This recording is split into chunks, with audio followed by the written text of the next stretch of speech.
도덕이 한갓 거치장으로 힘을 잃어가는 사회. 증거를 내밀어도 법적으로 빠져나갈 수 있으면 부인하는 사회에서 부모들은 아이들을 어떻게 가르칠 것이며 교수는 학생들을 어떻게 가르쳐야 할 것인가.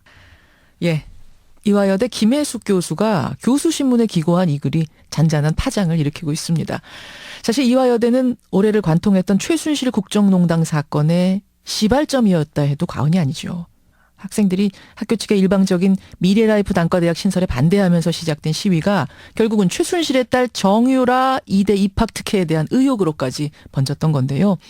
이 과정에서 김혜숙 교수는 학생들 편에서 부정입학 문제를 같이 파헤쳤고 학생들을 보호하려고 노력했던 분입니다.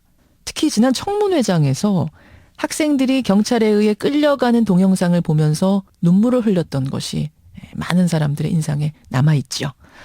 자, 올 한 해를 정리하면서 떠올리게 되는 올해의 인물 중 한 분 만나보죠. 이화여대 김혜숙 교수 연결이 돼 있습니다.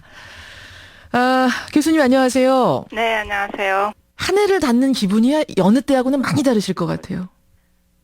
네, 올해는 뭐 국가적으로도 그렇고 학교 차원에서도 그렇고 상당히 이상하면서 굉장히 복잡한 그런 사건들이 많았고요. 저 개인적으로도 또 청문회라고 하는 자리까지 나가게 된 그렇죠. 그런 상황이라서요. 굉장히 복잡한 그런 느낌입니다.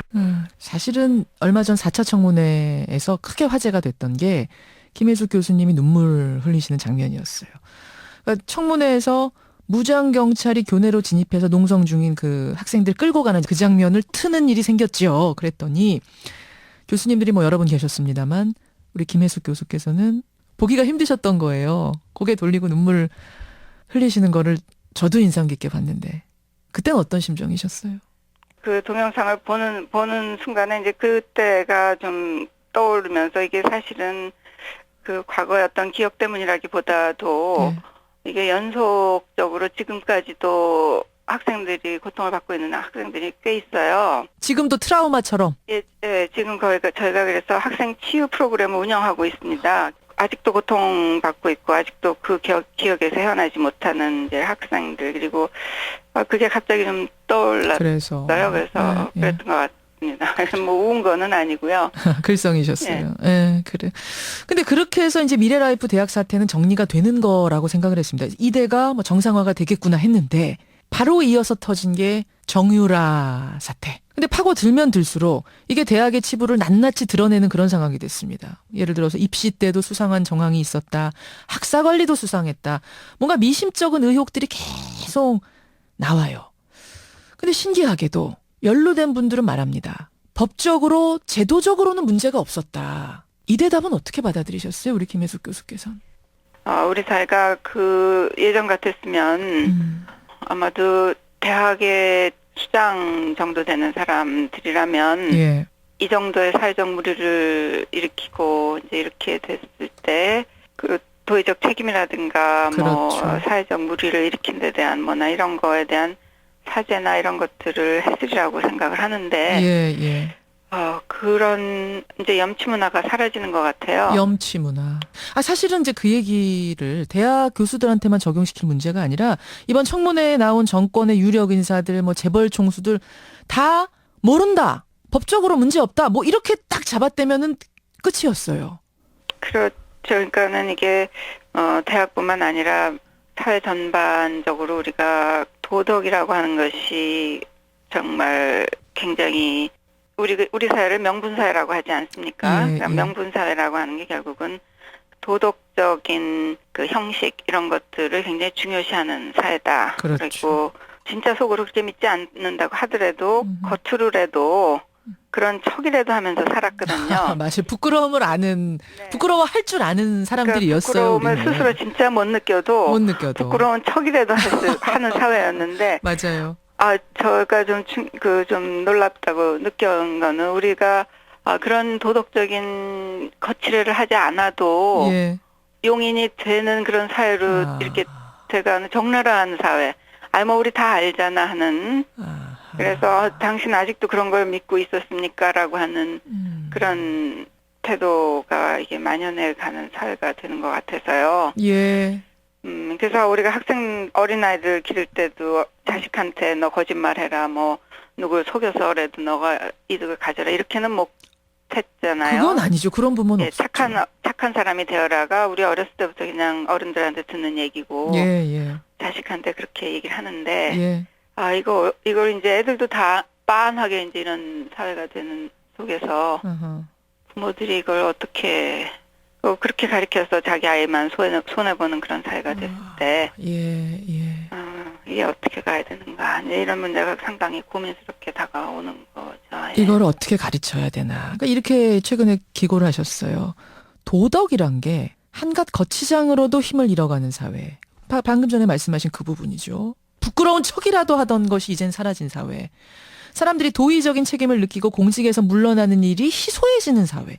증거를 심지어 내밀어도 법적으로 빠져나갈 수 있다고 판단이 되면 부인해버리는 사회. 이번 우리가 청문회에서 본 것처럼. 이런 사회에서 부모들은 아이들을 어떻게 가르칠 거고 교수들은 학생을 어떻게 가르쳐야 될지 정말 고민이다 이러셨는데 진짜 어떻게 가르쳐야 됩니까, 교수님? 글쎄요. 그러니까는 제가 택시를 탔는데 택시 운전하시는 아저씨가 정직하게 살아서는 이게 지금 잘 살 수 없는 그런 사회가 됐는데 눈으로 보고 듣고 배우는 거 그게 어쩌면 더 어린아이들한테는 생생한 교육이 될 텐데 그렇게 우리가 뭐 거짓말 하지 말아라 이렇게 얘기를 해도 분명히 아이들은 몸으로 직접 배우는 바에 이런 현실 안에서 금방 느낄 텐데 부모가 어떻게 아이들한테 가치 교육을 할 건가, 이거는 정말 뭐 제가 철학 선생으로서 그래도 우리는 인간의 어떤 가능성이나 인간에 대한 인간의 어떤 정직이라든가 뭐 인간 사이의 신뢰라든가 이런 게 중요하다라고 가르칠 수밖에 없는데 그거를 학생들이 냉소적으로 받아들이지 않도록끔 어떻게 이것이 정말 현실 안에서 힘을 갖는 가치일까? 이거는 정말 교육자 입장에선 뭐 지금 제가 뭐 어떻게 해야 된다 이렇게 하기 어렵고요. 고민되시겠어요, 진짜. 강단에서 이거 뭐라 그래야 되나. 직접 우리가 그런 모습들을 보여주는 거, 그것이 가장 좋은 교육이라고 생각을 하거든요. 그렇죠. 그러니까 아이들한테 정직하게 살아라라고 할 건지 아니면 약삭 빠르게 눈치껏 살아라라고 해야 되는 건지 이게 부모님들은 지금 고민되는 상황이 된 거예요. 네가 청문회장 그 자리에 앉으면 약삭 빠르게 눈치 빠르게 모른다고 해. 알아도 끝까지 모른다고 해. 라고 해야 되는 건가요, 이게 정말? 법적인 차원에서는 모르겠습니다. 그렇게 부인을 하고 해야지 이제 자기가 법적으로 이득이 된다고 생각을 할 수 있는데 이게 이제 도덕적인 차원에서 본다고 하면 그런 방식으로 이제 하는 태도, 어떤 책임감, 그 잘못을 좀 통감한다든가 이제 이런 그런 자세가 전혀 이제 드러나지 않은 것에 대한 분노 같은 게 있는 것 같습니다. 그러니까 교육적으로는 최악의 장이었네요, 이번 청문회가. 제가 보기엔 그럴 것 같아요. 이제 아이들도 뭐 잘못해놓고 정말 끔찍한 상황이. 끔찍한 상황. 만약에 교육의 장이었다고 한다면. 그러니까요. 이제 우리가 올 한 해를 참 괴롭지만 어떻게든 정리를 하고 가야 되는데. 이번 최순실 국정농단 사태 겪으면서 먼저 이대를 포함한 우리 대학 사회는 무엇을 잃고 무엇을 얻었다고 보세요? 글쎄 참 아이러니컬하게도 잃은 거하고 얻은 것이 같지 않나 이런 생각을 제가 좀 해봤는데요. 무슨 말씀이세요? 그러니까 대학이 어떤 사회적 신뢰라든가 도덕적 권위를 이제 잃었다고 얘기를 할 수 있을 것 같습니다. 이런 그 사태가 나면서 정유라 뭐 입시 부정이라든가 학사 부정이라든가 이제 이런 사태 안에서 결국은 대학이 가져야 되는 이제 어떤 그 신뢰, 뭐 권위 이런 것들을 잃었다고 생각을 하는데요. 저희가 이화여대 학생들과 교수님들이 보여주신 또 이런 그 어떤 자기 불이익이나 손해를 감수하고 어떤 가치를 위해서 싸워준 이제 그런 학생들을 통해서 우리가 또 보는 거는 얻은 것 또한 그런 종류의 어떤 인간 사이의 신뢰라든가 어떤 가치에 대한 신뢰 또 그리고 그들을 통해서 어떤 도덕적 권위 여전히 그래도 대학 안에서 어떤 것들은 살아있다라고 하는 있다.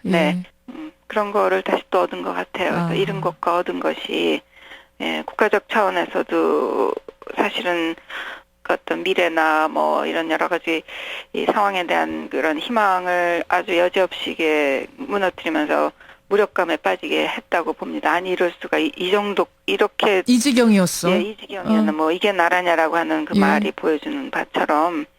근데 또한 이번에 우리가 뭐 명예시민혁명 뭐 이런 얘기까지 하고 이러는데 우리가 국민이라고 하는 그런 것으로부터 그야말로 시민이라고 하는 어떤 그 합리적 사고와 자신의 그 미래를 선택하고 행동하고 하는 그런 종류의 시민의 탄생을 보지 않았는가 해서 잃은 것도 희망이지만 또 얻은 것도 희망이 아닌가 이런 생각을 좀 해봤습니다. 그래서 상당히 아이러니컬한 그런 그 잃은 것과 얻은 것이 같은 그런 상황이라고 보여졌어요. 아, 그래요. 사실은 이대 그 학생들이 그때 그 학내 사태가 터졌을 때 그냥 눈 감고 내 것만 챙기고 도서관에서 내 공부만 했다면 지금 이 정유라 사태까지 이어지지도 않았을 것 같아요.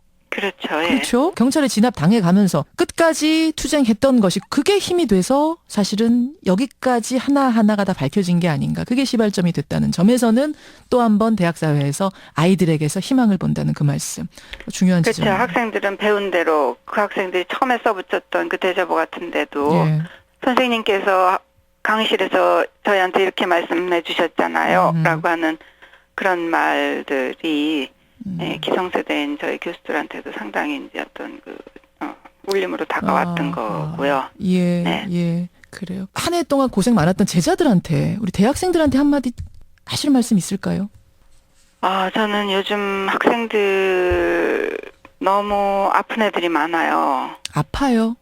예, 마음으로 고생을 심리적으로 하여튼 굉장히 어려움을 겪는 학생들이 많아서 저는 정말 학생들한테 아프지 말라라고 하는 말을 해주고 싶습니다. 이 세상을 정말 씩씩하게 꿋꿋하게 견뎌내야 된 여러 가지 일들이 많기 때문에 여기서 걸려서 넘어지지 않기를 바라고요. 젊은 시절의 그 문턱에서 그래서 정말 아프지 말라는 말을 좀 해주고 싶습니다. 아프지 말아라. 네. 아프지 말아라 얘들아.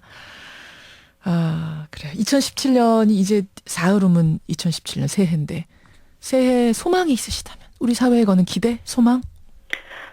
글쎄요. 저는 뭐 이제 나이도 먹고 하다가 보니까 정말 중요한 게 뭔가라는 생각을 자꾸 하게 되는데요.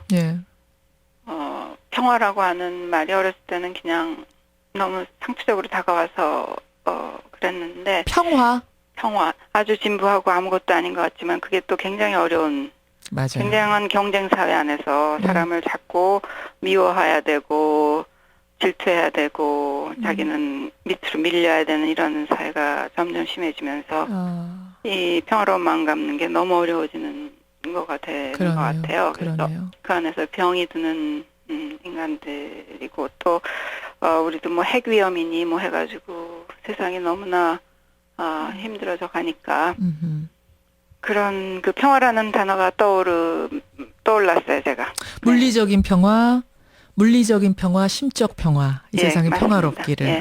좋은 말씀입니다. 선생님도 내년에 평화로우셔야 되고요. 네, 고맙습니다. 우리 젊은이들. 앵커님도 평화로운 한 해 맞으시기 바랍니다. 아유, 고맙습니다. 특히 주변에 우리 청춘들, 학생들 많이 위로해 주세요. 네, 고맙습니다. 고맙습니다. 네. 뉴스쇼가 선정한 올해의 인물 중에 한 분이었습니다. 이화여대 철학과 김혜숙 교수였습니다.